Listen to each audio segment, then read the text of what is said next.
Saginaw High School's Bill Watson was picked as an Olympic champion the first day he entered the gym. Football, track, basketball. I think he was good in all of them, you know.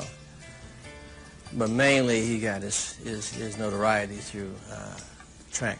Watson set shot put, broad jump, and high jump records for the Trojans and was crowned state champion for both his junior and senior years.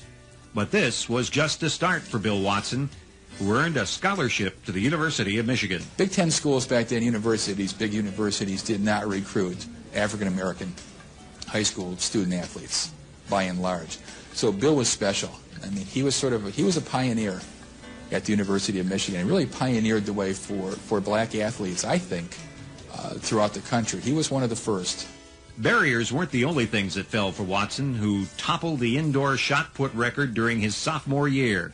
His coach proclaimed him the greatest all-around athlete in the world today. He could run, he could jump, he could throw, he could shoot, he could do all those things. He was a multiple sports star, tremendous athlete, but you have to have more than that. Back then especially, you had to have more than that.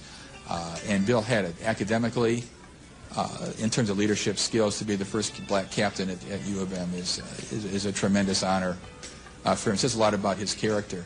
On a European tour with a hand-picked U.S. track team, Watson would find one thing that could stop him: a world war. The 1940 and 44 Olympic events would be canceled. The war broke out, and that just, you know, I think him and Ralph Schwarzkopf were both over there and got caught up in that. So this ended his chances of, you know, everybody, a lot of people, the track coach thought he probably would have been the decathlon champion, you know, the Olympic Games. In track and field, you make your mark at the Olympics.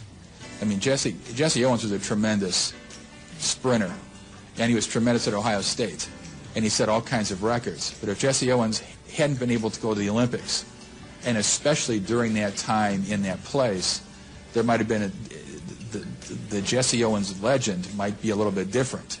It wouldn't have taken away from his skills, but it certainly wouldn't have put him on the world stage like it did. And I think that that chance that Bill Watson had for the Olympics would have put him on the world stage. Bill proved himself during the World Decathlon Championship in Cleveland in 1940 and took the National AAU Championship for 2 years in a row, competing for the Detroit Police Department. As Officer Watson, Bill won 8 meritorious service citations and had a Motor City Park named in his honor. You know, legends kind of get bigger over time, but this is one I don't think that did. I think this is one that deserves all the accolades. And it's too bad kids today don't know much about him, because he really was a trailblazer for the Jason Richardsons and the Lamar Woodleys and the Charles Rogers, the Anthony Robersons, the Marvin Wrights, all the kids who've come along in the last decade or so. Bill Watson really set the stage for them. People who knew him, you remember him again. People who don't know him now through this Hall of Fame. So I really appreciate, you know, what this organization is doing.